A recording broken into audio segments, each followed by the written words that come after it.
Hey, what up, Long Beach? Welcome back to the 562.org. It's Tyler. And Mike, and this high school football video is brought to you by Naples Rib Company, and all of our coverage of Cabrillo Athletics is sponsored by the Cone family. Under an apocalyptic sky at Lynwood, Mike, we are in store for one heck of a football game, Cabrillo and Lynwood. Jags head coach Shane Gonzalez and his staff done a great job to get this team to 3-0, trying to beat Lynwood for a second straight year, but they're going to have to contend with a big playmaker on the other side. Yeah, that's their senior Samaj Holmes, a two-way threat, and he was definitely a guy. Both teams trying to go to 4-0 in the preseason. Only one can do it. Buckle up. We got a classic. Yeah, it's a fun one, for sure. Knights quarterback Maximilian Archiaga going to hit Holmes for a 21-yard gain inside the Jags 30, and Holmes going to let you know, yeah, I'm going to be a problem all night long, and he was. Then Archiaga looking to the other side for Omar Ruiz. Is it a catch? Tough to see if he had the ball controlled and his foot in, but it's a touchdown night, 6-0 midway through the first quarter, and the purple and gold is rolling. Yeah, and the Jags offense struggling to find its footing. Luis Haro under pressure. He's picked off, and Samaj is going to turn this house into a Holmes. 68-yard touchdown. He watches our videos. He knows that if you pick it, you're supposed to six it. Yeah. He did, and he's strapped in. It's 12-0. Lynwood in control here on their home field. Dangerous moments for the Jags. First play of the second quarter. Haro hit as he throws, and Christian Reyes is right there. Mike, he's going to house it too.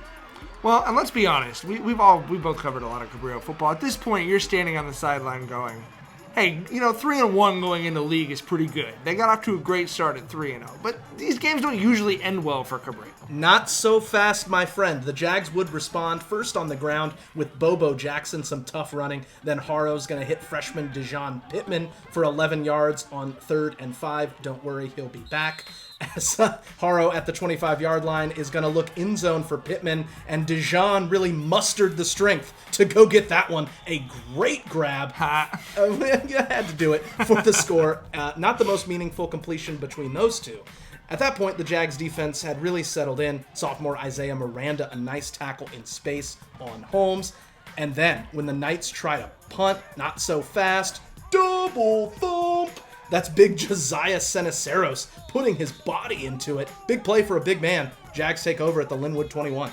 And they would waste no time. Antonio Elam would cover that distance himself, running it 3 times with authority, and then punching it in from a yard out to cut that lead to 18-14 with 4 minutes left in the first half. Yeah, Jags got that 2-point conversion, and they've got the momentum on their side, getting some belief, but Lynwood did have a counterpunch before half. Archiaga going to drop it into Holmes for 39 yards. He had 7 grabs for 135 yards, plus that stare down.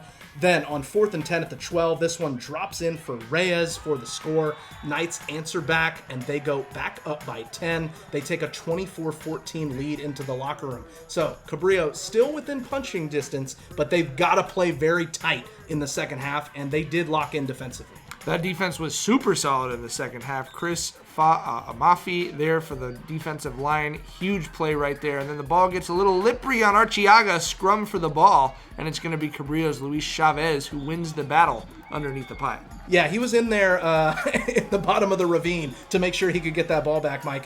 The Jags with a couple of takeaways in that third quarter as Haro is going to come in and rip this ball out. Tristan Muck will fight through the mud and the muck to get the ball back as the Jags were making the plays. Now they just need their offense to do their thing and put some points on the board. End of the third quarter, Haro hits Rodney Cheatham for 10 yards inside the Lynwood 35. Then in the Knights' red zone, a couple hard runs from Bobo Jackson, part of a 14-play drive for Cabrillo. Really impressive stuff to see the consistency from the offense. And on 4th and goal at the 1, Haro punches it in himself, and the Jags are back within a score, down 24-20 with 7.5 minutes left in the game. The defense would lock in to get the ball back. Freshman Dylan Edwards with a great tackle. He was solid all night. Then Haro with the tackle for loss. And that's just going to put the ball back into his own hands as it's back to the Cabrillo offense with 2 minutes to play. Unfortunately, they go 4 and out to give it back to Lynwood with under 90 seconds left. But the Jags have 2 timeouts. They're still not out of this game.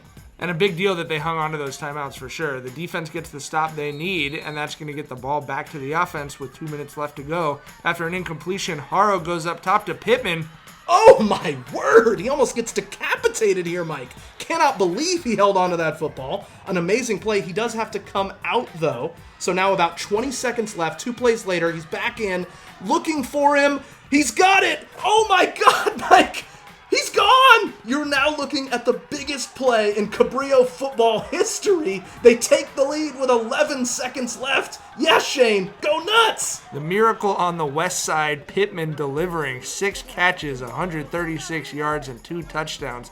Not bad for a freshman. The Jags faithful loud in that fourth quarter. Almost too stunned to speak right now, but obviously glad they made the trip to see their team make history with that unbelievable play, Tyler. But game not over yet. Desperation heave coming from Lynwood. Falls incomplete almost on the ricochet to number 4 right there. But go crazy, Shane Gonzalez and the Cabrillo Jaguars. You deserve it. Unbelievable. What a game, what a win, and what a start to the year for this program that's been through a very difficult couple years. They are still unbeaten, 4-0 with this miracle win at Lynwood. Haro and Pittman will certainly never forget that touchdown. It's just the stuff that dreams are made of, and this is why we love high school football, because sometimes you get games like this, Mike. Cabrillo wins it 26-24. They're 4-0, as Tyler said, for the first time in history, and they're headed into the Moore League. Let's see how they feel. West! West! West! West!